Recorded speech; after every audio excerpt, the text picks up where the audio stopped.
Merhaba arkadaşlar, kanalıma hoş geldiniz. Bu videoda da sizlere güzel bir bluz çalışması anlatacağım. Bluzumuzu yuvarlak şişle dönerek öreceğiz. Önce ipi isterseniz anlatayım size. Şöyle. Etrofil biyokoton ipiyle örüyorum. 4,5 numara şiş kullanıyorum arkadaşlar. Aynı ipten yapmak isteyenler için renk numarası 10501, 100 gram ağırlığında, 210 metre uzunluğunda arkadaşlar. %70 koton, %30 polyester bir iplik. Şimdi şişimize 168 tane ilmek atarak örgümüze başlayacağız. 168 tane ilmeği attıktan sonra da sevgili arkadaşlar, şiş dolanda bir tane de kaynaştırma ilmeği atıyoruz, biliyorsunuz, yuvarlak şişle dönerek ördüğümüz zaman. Bununla birlikte 169 tane ilmeğimiz oldu.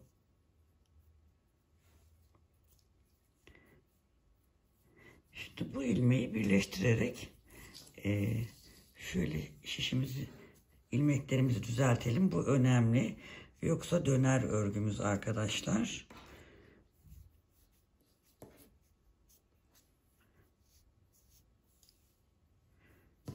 Şu şekilde tutalım. Şimdi bu ilk sıra olduğu için biraz gergin olabilir.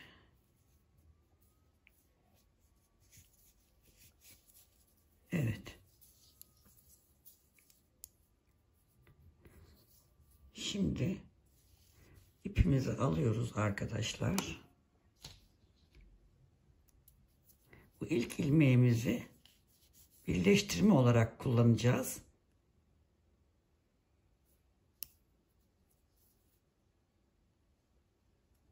Şu şişimizdeki şu ilmeğimizi sağ şişimize takıyoruz. Bu son attığımız ilmeği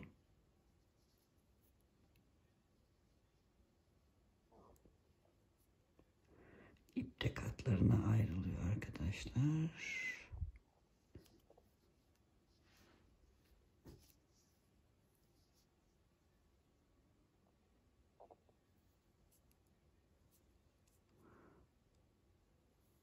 Şu şekilde birleştirmesini yaptık. Evet.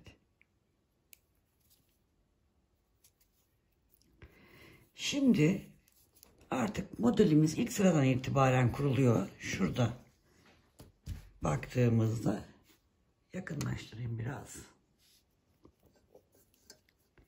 Şimdi ters örgü olarak örgümüzü örmeye başlıyoruz arkadaşlar. Şurası bizim başlangıç yerimiz. Oraya bir dahaki turda işaretleyici koyabilirsiniz, karıştırmamak için. Ben de koyuyorum.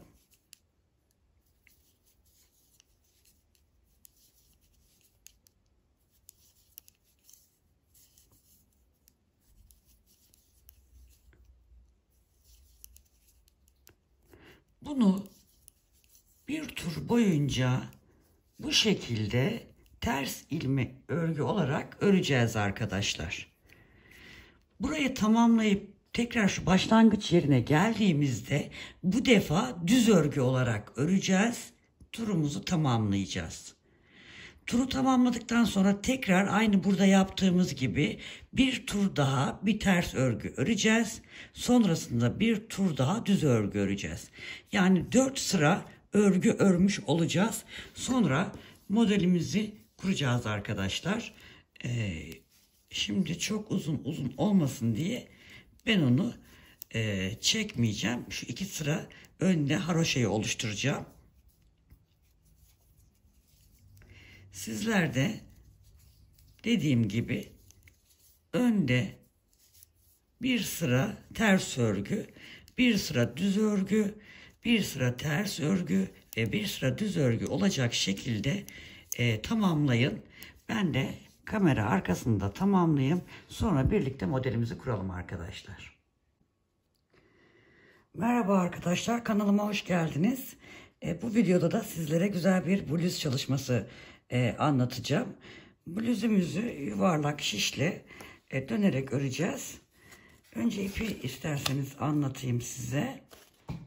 Şöyle. Etrofil biyokoton ipiyle örüyorum. 4,5 numara şiş kullanıyorum arkadaşlar. Aynı ipten yapmak isteyenler için renk numarası 10.501, 100 gram ağırlığında, 210 metre uzunluğunda arkadaşlar. %70 koton, %30 polyester bir iplik. Şimdi şişimize 168 tane ilmek atarak örgümüze başlayacağız. 168 tane ilmeği attıktan sonra da sevgili arkadaşlar, şiş dolağında bir tane de kaynaştırma ilmeği atıyoruz, biliyorsunuz, yuvarlak şişle dönerek ördüğümüz zaman. Bununla birlikte 169 tane ilmeğimiz oldu.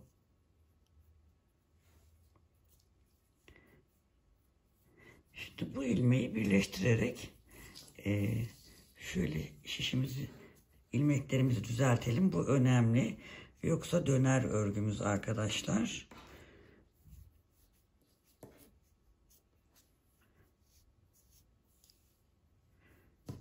Şu şekilde tutalım.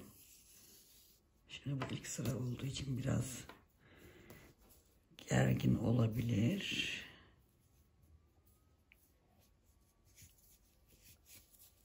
Evet.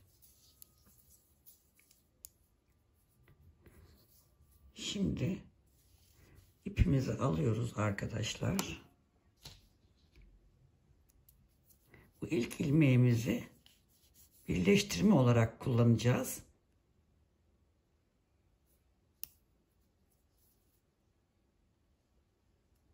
Şu şişimizdeki şu ilmeğimizi sağ şişimize takıyoruz. Bu son attığımız ilmeği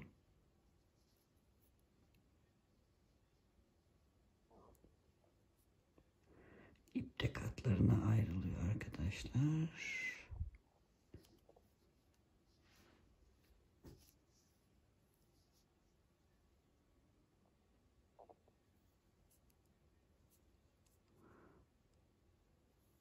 Şu şekilde birleştirmesini yaptık. Evet. Şimdi artık modelimiz ilk sıradan itibaren kuruluyor. Şurada baktığımızda, yakınlaştırayım biraz. Şimdi ters örgü olarak örgümüzü örmeye başlıyoruz arkadaşlar. Şurası bizim başlangıç yerimiz. Buraya bir dahaki turda işaretleyici koyabilirsiniz, karıştırmamak için. Ben de koyarım.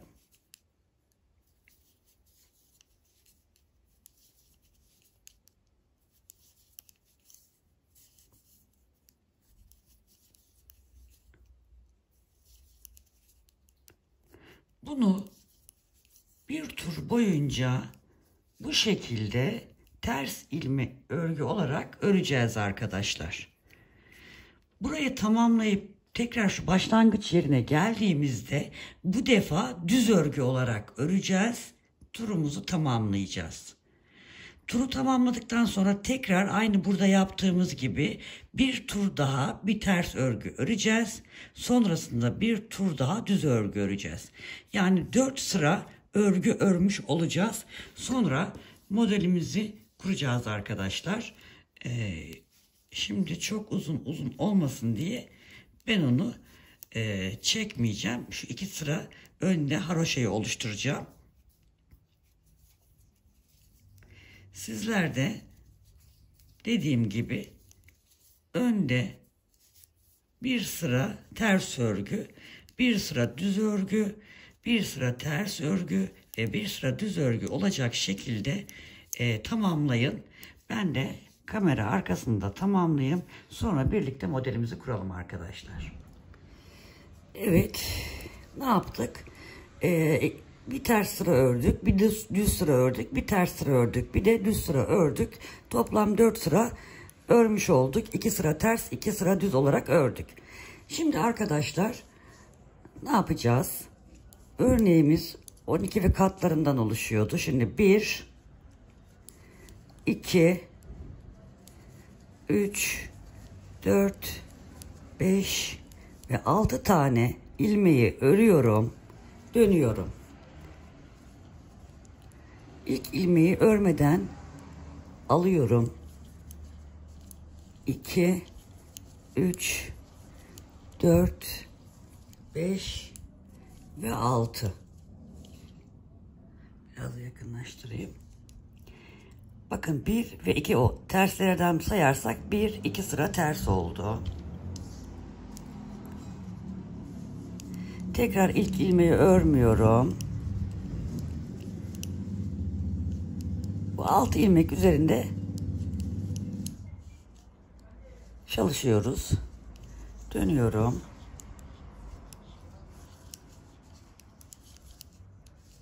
Toplamda 8 sıra yapacağız. Hatta gidişle beraber 9. Şimdi tekrar 5. sırayı örüyoruz. Önde düz, arkada ters.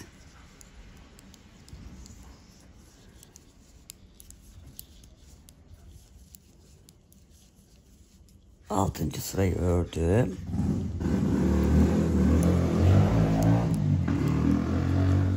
Gürültü için özür dilerim tekrar. Maalesef çok hareketli bir yerde oturuyorum. 7. sıra. Arkaya döndüm.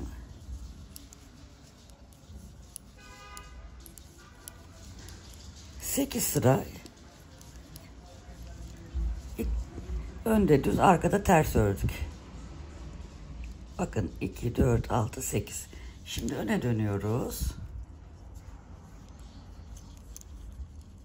Burada yine ilk ilmeği örmeden alıyoruz. 1, 2, 3, 4, 5 ve 6. Şimdi yanındaki ilmekten devam ediyoruz. 1, 2, 3, 4, 5 ve 6 arkadaşlar. 6 tane düz ördük. Şimdi tekrar 1, 2, 3, 4, 5 ve 6 örüyoruz. 12 tane örmüş olduk. Döndük.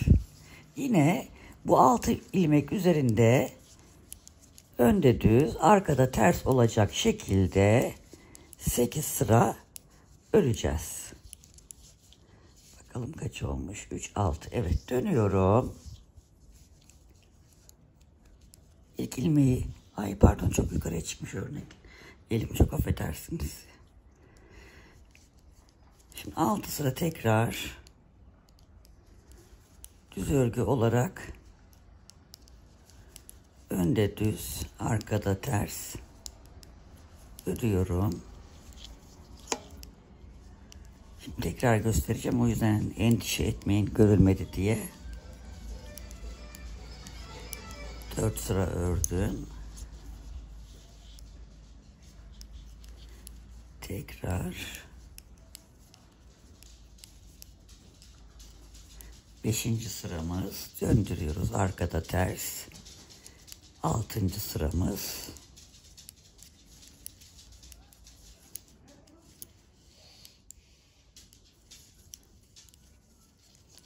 Dönüyoruz. Önde yine düz. 7. sıra. Döndük. Arkada 8. sırayı örüyorum.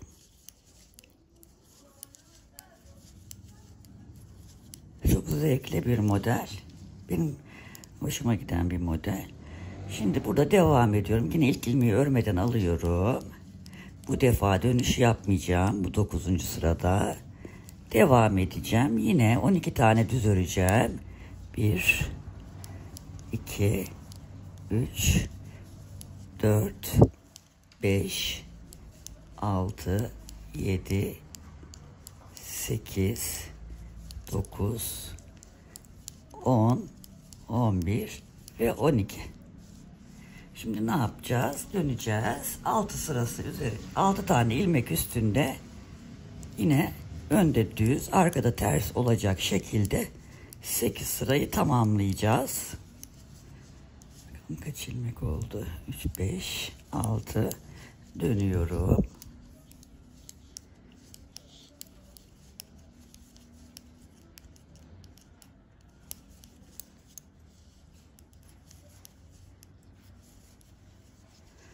Döndüm.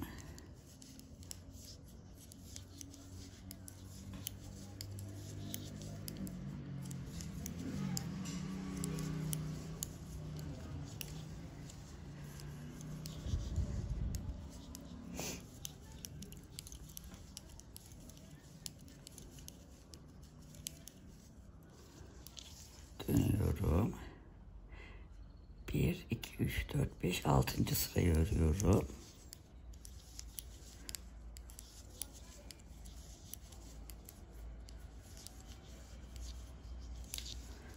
Sonra 7. sırayı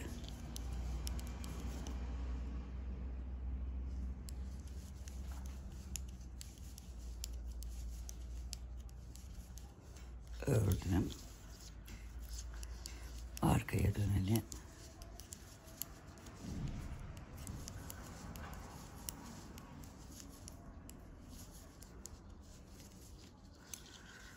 Ve tamamladık gördüğünüz gibi. Artık devam edeceğiz. Yanındaki ilmekleri öreceğiz. Pardon, bunu ilk ilmeği örmüyordum arkadaşlar. İlmek kaçtı. Onu toparlayayım dedim. 2 3 4 5 ve 6. Bu şekilde devam edeceğiz arkadaşlar. Şimdi yine 12 ilmek öreceğiz. 1 2 3 4 5 6 7 8 9 10 11 ve 12. Şimdi döneceğiz. 6 tane ilmeği üzerinde burada yaptığımız gibi 8 sıra öreceğiz ve devam edeceğiz arkadaşlar. Bu şekilde bütün sırayı tamamlayalım. Evet, sıranın sonuna doğru geliyoruz. Son 6 ilmeğimizin dönüşlerini de tamamladım.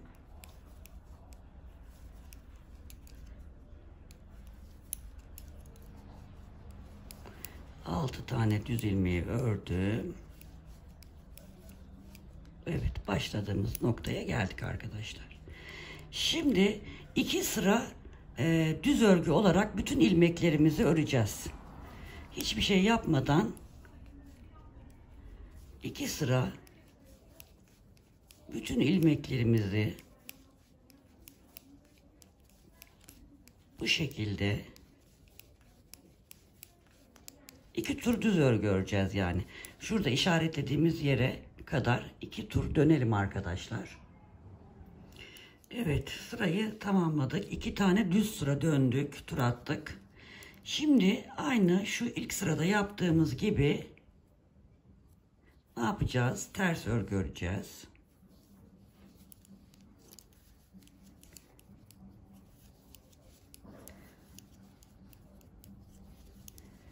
Bütün ilmeklerimizi bu defa da ters örgü olarak öreceğiz.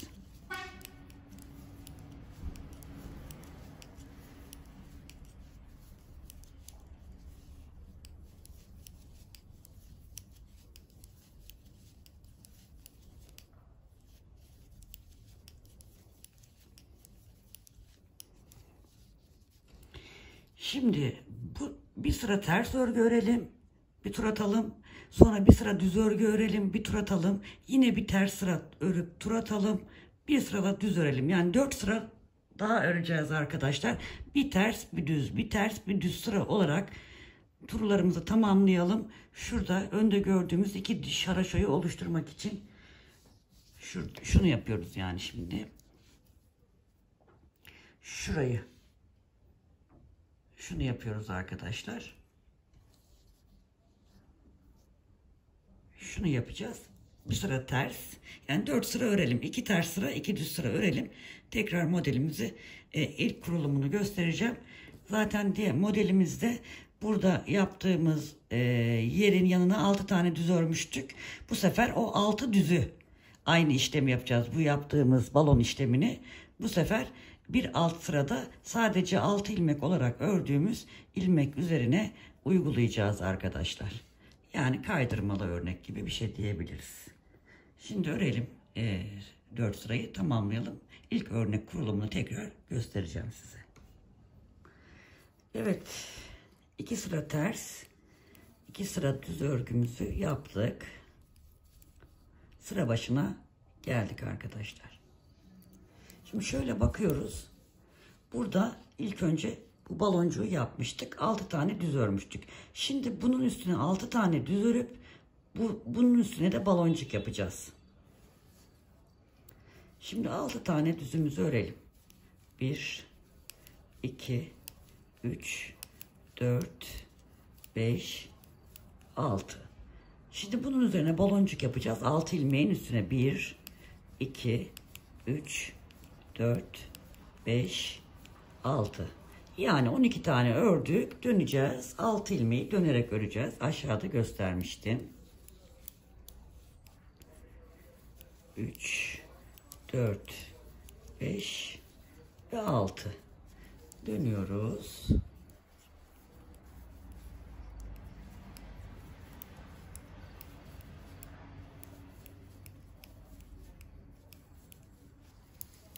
Dönüyoruz. Arka sıradayız. Ters örüyoruz. 4. sırayı örüyoruz.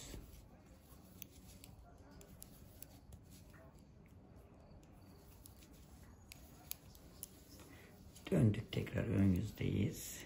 Düz örgümüzü örüyoruz.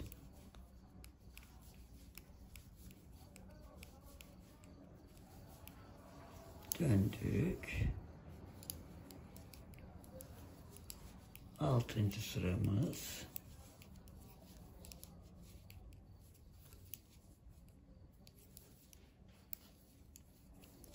Döndük.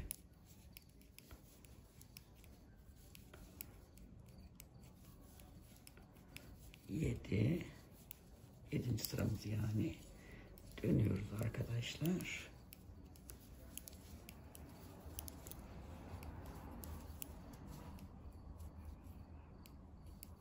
Sekizinci sıramızı ördük. Şimdi devam edeceğiz. 2 3 4 5 6. Şimdi 12 tane öreceğiz. 1 2 3 4 5 6. Şu son 6'yı dönerek öreceğiz. 7 8 9 10 11 12. Bunu da göstereyim. Sonra zaten aynı devam ediyor.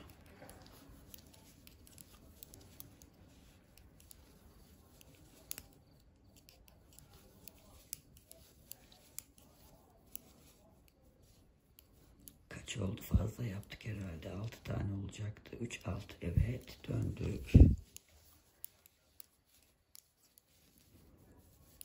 1 2 3 5 6.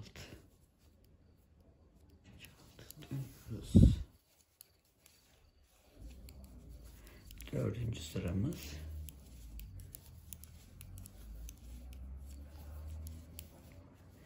Döndük, ön yüzdeyiz.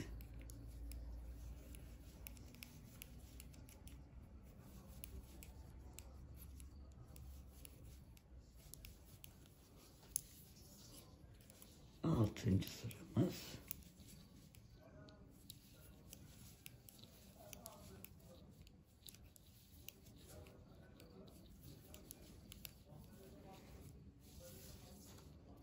Döndük.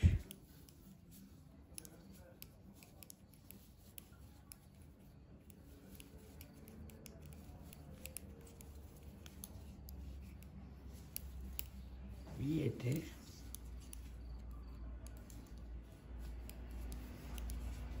Ve 8. sıramız, artık dönüşü yapmayacağız. İlerleyeceğiz.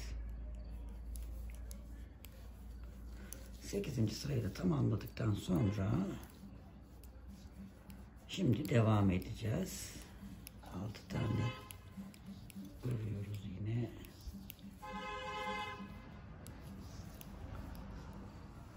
Ve şimdi yine 12 tane öreceğiz. 12'nin son 6 tanesini dönerek öreceğiz. 1, 2, 3, 4, 5, 6, 7,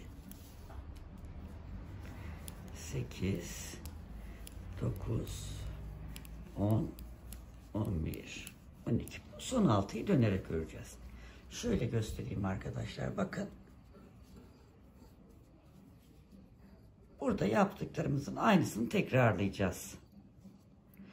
Bunu tamamen bunu da yaptıktan, bu sırayı tamamladıktan sonra 2 sıra hiçbir şey yapmadan düz öreceğiz. Sonra yine şu 4 sıra 2 ters 2 sıra ters 2 sıra düz ördüğümüz yeri uygulayacağız. Bu sefer de ne yapacağız? Bu baloncuk yapmadığımızın üzerine baloncuk yapacağız yani. Bu şekilde devam edecek modelimiz. Şimdi arka planda ben öreyim. Siz de örün. Kamera arkasında öreyim. Koltuk altına kadar aynı bu şekilde gösterdiğim şekilde devam edecek arkadaşlar.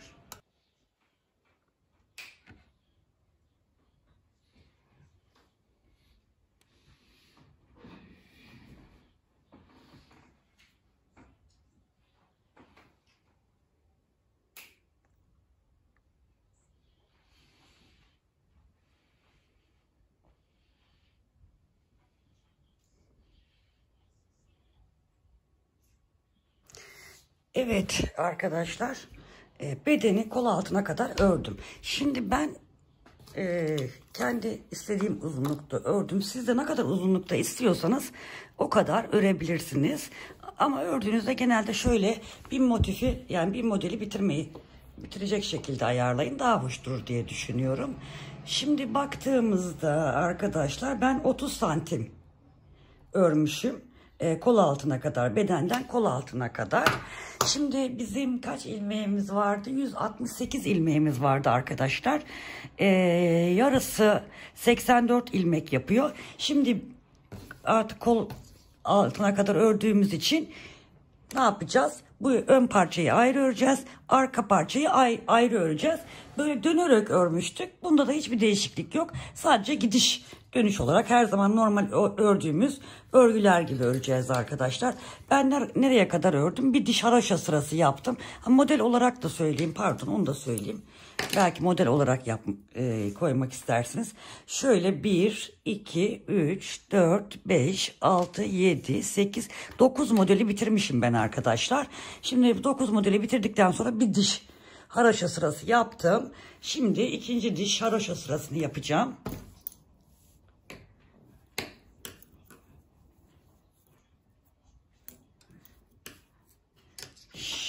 Şimdi şu ipimiz şurada. Şu şiştekini boş. İsterseniz yarısını başka bir şeye de takabilirsiniz arkadaşlar. İpliğe de takabilirsiniz. Başka bir şişe de takabilirsiniz. Bu şekilde örmeye devam edeceğiz modelimizde. Farklı hiçbir şey yapmayacağız. Sadece önü ve arkayı ayrı olarak öreceğiz. Döne döne örüyorduk. Şimdi arkalı önlü öreceğiz. Baktığımızda bakın şurada 2 diş haroşa sırası oluşturduk. Aynı şurada yaptığımız gibi. Şimdi bu şekilde modelimizi aynısını örmeye devam edeceğiz. Önü bitireceğim, arkayı da bitireceğim. Ne kadar ördüğümü size göstereceğim. Omuzları örerek de birleştirebiliriz, dikerek de birleştirebiliriz. Size nasıl kolay geliyorsa öyle yapın. Ben sanırım örerek birleştireceğim. Orayı göstereceğim size zaten, kendim örerek birleştireceğim için. Şimdi o kısma kadar örelim. Sonra birlikte tekrar devam edelim. Evet arkadaşlar, gördüğünüz gibi ön tarafı ayrı olarak ördüm. Kaç 1 2 3 4 model uyguladım.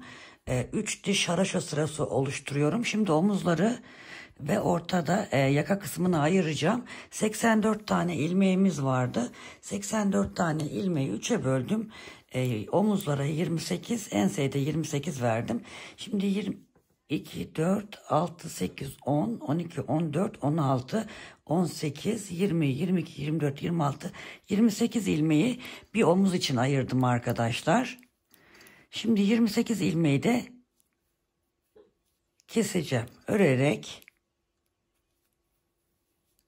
kesiyorum.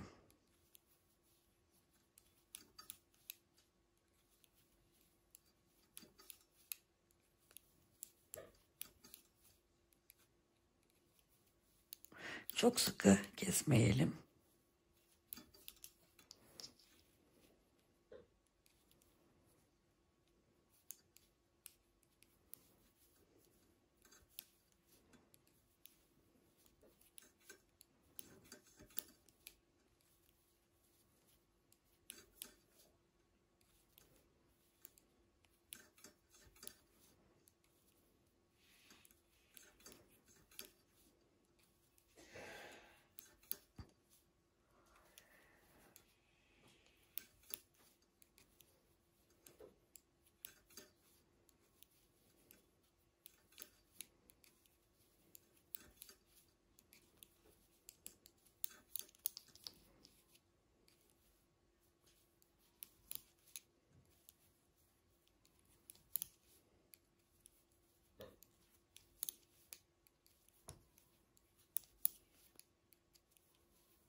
Bakalım kaç ilmeğimiz kalmış.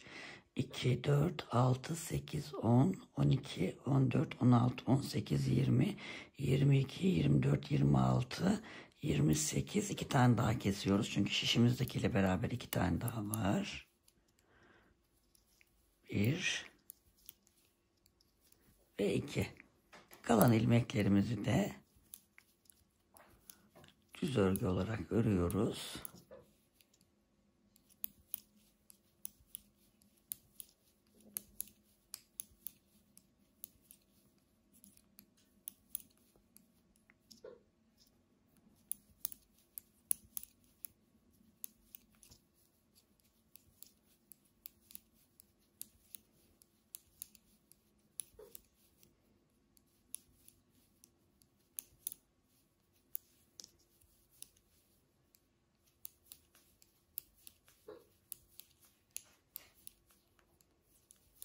Evet.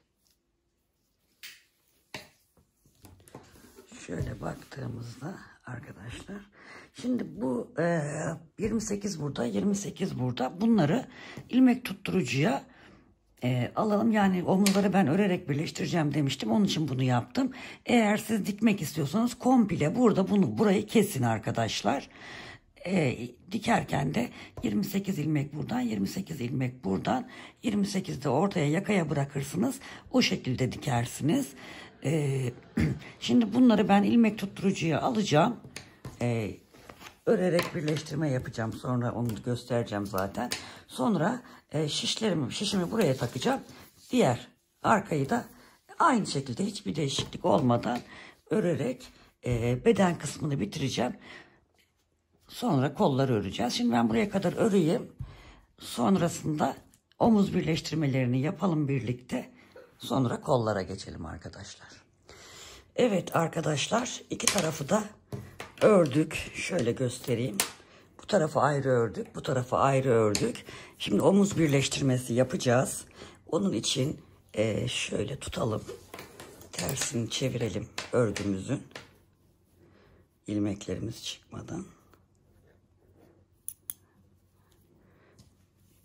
Şöyle bakalım.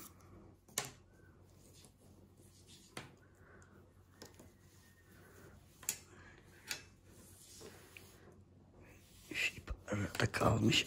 Onu aradan şey yapalım. Şimdi şöyle getirdik. 28 ilmek boğumuzda, 28 ilmek boğumuzda var arkadaşlar. İplerimizi ben daha önceki videolarımda göstermiştim ama tekrar göstereceğim. Bunu yardımcı şişe almıştım. Şimdi normal ördüğüm şişle örerek kesim işlemi yapacağız. Onu ne yapıyorduk arkadaşlar? Bir buradan ilmek alıyoruz. Bir buradan ilmek alıyoruz. İlk önce ikisini bir örüyoruz. Sonra yine bir öndeki şişten bir arkadaki şişten alıyoruz. Tekrar örüyoruz. İlk ördüğümüzü son ördüğümüzün üstünden geçiriyoruz.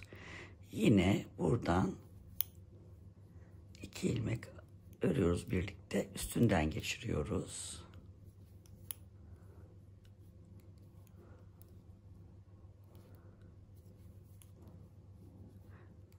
Bu şekilde yavaş yapıyorum. Bir öndeki şişten, bir arkadaki şişten alıyorum.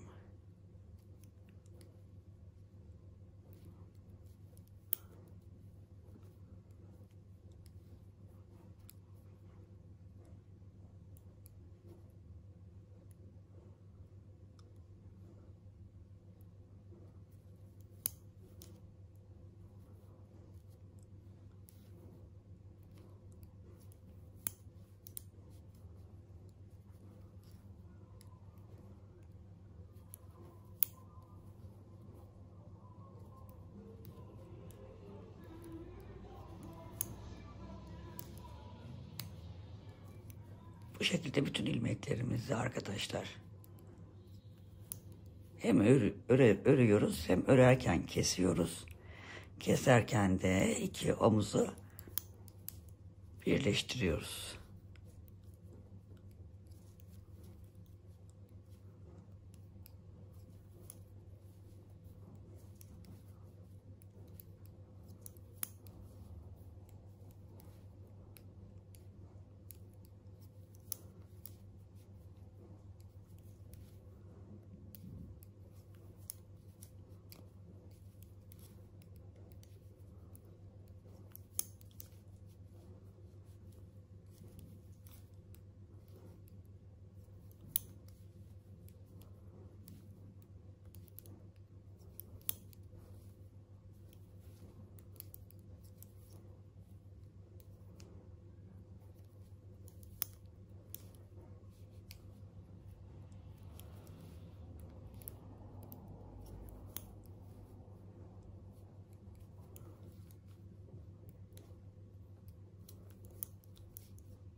Son ilmeklerimiz.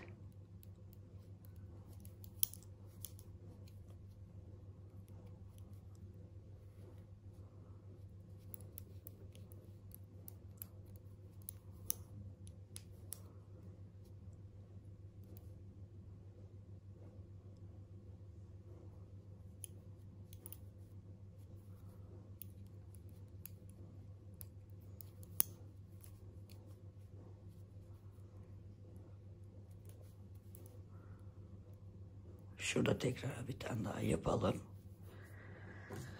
İpimizi keselim.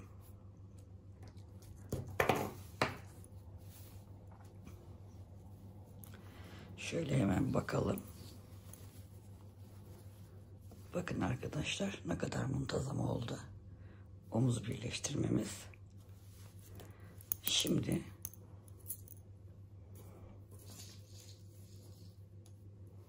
hemen diğer omuzu birleştireceğiz.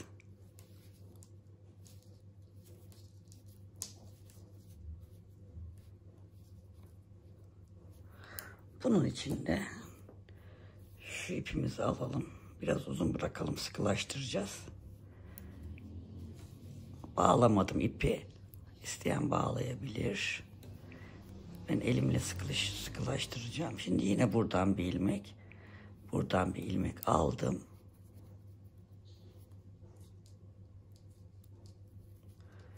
İkisini bir olarak ördüm.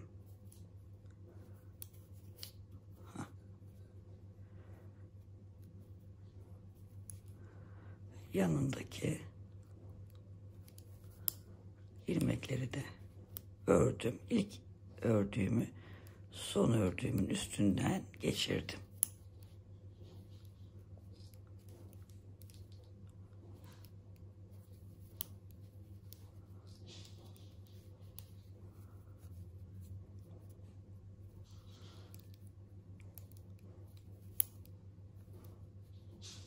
Bunu da aynı diğer omuz gibi bütün ilmekler bitene kadar aynı işlemi yapalım arkadaşlar. Onu da göstereceğim. Evet arkadaşlar, omuzları birleştirdik. Şöyle bakalım. Oldukça muntazam bir birleştirme oldu. Diğer omuzumuza da bakalım. Diğer omuzumuz da aynı şekilde. Şimdi kollarımız var. Kollarımıza ilmek alarak buradan başlayarak yine yuvarlak şişle aşağı doğru kol boyunca öreceğiz arkadaşlar. Şimdi ben öreyim. Hatta bir kolu öreyim. İkinci kolu da ilmeklerimizi beraber alalım. Zaten örnek aynı olacak ama ben kaç tane ilmek alacağımızı bir kolu yapayım. İlmek sayısını belirleyeyim arkadaşlar. Sonra birlikte diğer kolun ilmeklerini alalım. Evet arkadaşlar, ben bir kolunu ördüm. Böyle gördüğünüz gibi. Şöyle hemen ölçeceğim size. Şu şeyi de ölçmemişim galiba ben size. Onu da bir ölçeyim. Şurası 18,5. Hatta 18,5 santim. Bu model kurduğumuz yer, kol uzunluğunu 42 santim yaptım. Sizler istediğiniz uzunlukta kolunuzun uzunluğunu, bunu fakir kol yapabilirsiniz, bilek yapabilirsiniz, fakir kol yapabilirsiniz. O tamamen size kalmış bir şey arkadaşlar. Şişlerim bir yandan yıkıldı, pardon.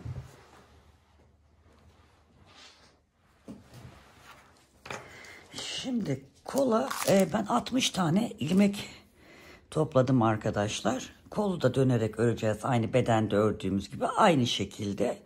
Şimdi şöyle bakalım. Siz de aynısını yapın. Daha güzel ilmek toplanıyor. Şimdi şu tam ortası arkadaşlar. Parmağımı da arabaya kapısına sıkıştırdım. Acıyor. Onu pek kullanamıyorum, baş parmağımı. Şuraya kadar, şuraya işaretleyelim. Burası da bizim başlangıç yerimiz. Şurası da şöyle baktığımızda şöyle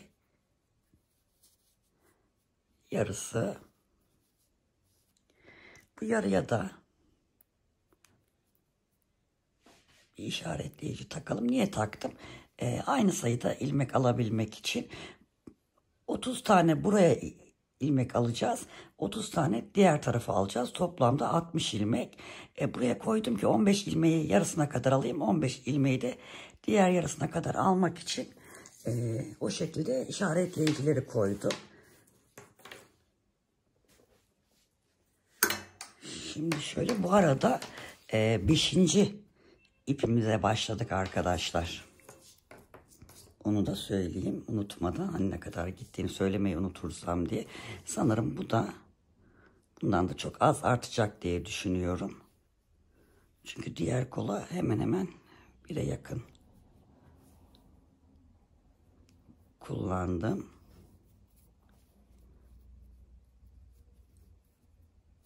Bir ilmek aldım. İkinciyi aldım. Şunu hemen şuradan bir düğüm atayım. İp uzamasın.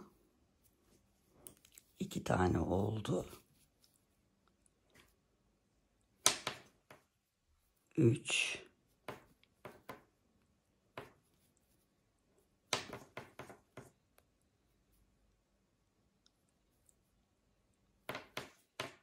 4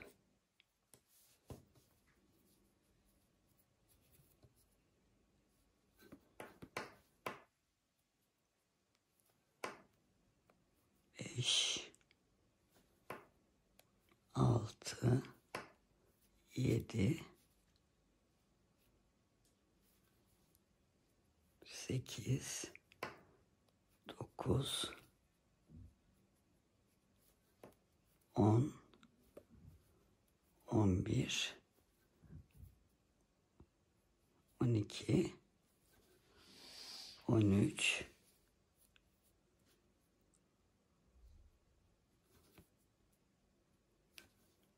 14 ve 15. 15 taneyi aldık. Bunu çıkartabiliriz.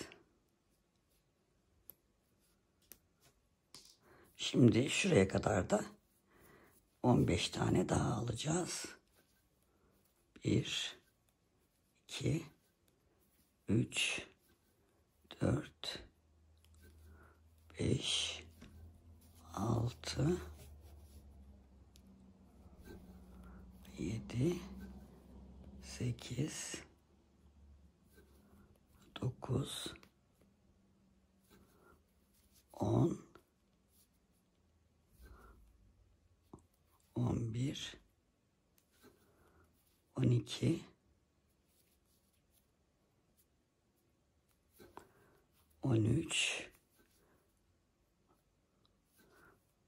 14 ve 15.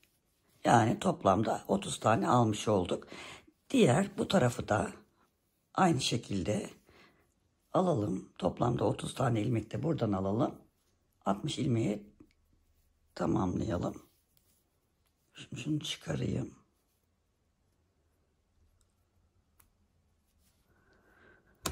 Şunun yarısını yine işaretleyelim arkadaşlar. Şöyle şurası. Böyle daha iyi oluyor. Daha kolay ayarlanıyor. Burayı da aynı şekilde ilmekleri alalım. Evet, toplamda 60 tane ilmeğimiz oldu.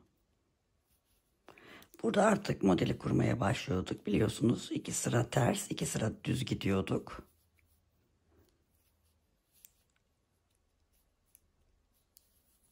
Göstermiştim zaten. Modeli yeniden göstermeyeceğim. Sadece şu ilk birkaç ilmeği göstereyim. Ters örgü olarak örüyoruz. İlk sıra biraz zor olabilir arkadaşlar.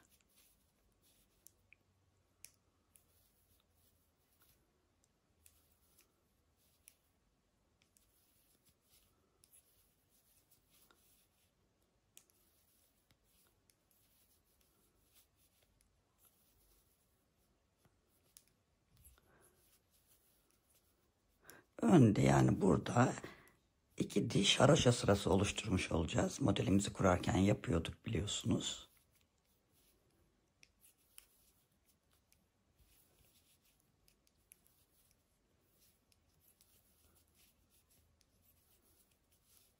Bu sırayı ters gideceğim. Bir sıra düz gideceğim. Bir sıra ters, bir sıra düz gideceğim.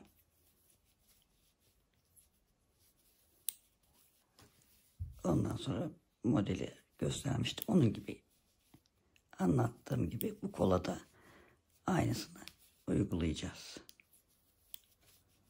Evet, bakın şurada 2 haroşa sırasını oluşturduk. Şuradayız yani. Şu birinciyi yapıyoruz. Sonra modelimizi gene şurada dönerek örmeyi göstermiştim zaten örgümüzün ilk başlangıç yerinde. O şekilde yapalım, kolu bitirelim. Model olarak ne kadar kurduğumu da söyleyeyim. Belki siz de aynısını yapmak istersiniz. 1, 2, 3, 4, 5, 6, 7, 8, 9, 10, 11 tane model kurmuşum arkadaşlar. Kolu da bitirelim. Sonra tamamen bitmişini göstereceğim sizlere. Örelim hep birlikte. Evet arkadaşlar, iki kolumuzu da bitirdik. Döne döne ördük, bitirdik. Burada 11 model uyguladım. 1, 2, 3, 4, 5, 6, 7, 8, 9, 10, 11. Her iki kolda da 11 model uyguladım. Çok şık bir kazak çalışması yaptık. Merserize ip, koton iple daha doğrusu yaptık. Genç kızlara göre de olur, yetişkinlere göre de olur. Tabii ben biraz boyunu kısa tuttum. Siz dediğim gibi örerken de zaten söyledik. Şu koltuk altı kısmına kadar kendi istediğiniz uzunlukta yapabilirsiniz. Kolu dediğim gibi daha uzun yapabilirsiniz. Kısa yapabilirsiniz. Onları kendiniz isteğinize göre ayarlayabilirsiniz. Ben söylemiştim 42 santim. 42-42,5 santim civarı kol uzunluğumuz oldu. Uzun kollu istedik. Kızıma yaptım. Bunu ben söylemiştim başında da arkadaşlar. Bedeni biraz kısa tuttum. Kolları uzun tuttum. Yapacak arkadaşlara kolay gelsin diyorum arkadaşlar. Güzel bir çalışma oldu. Beğeneceğinize de eminim. Bir sonraki videoda görüşmek üzere. Sevgiyle kalın. Hoşça kalın arkadaşlar.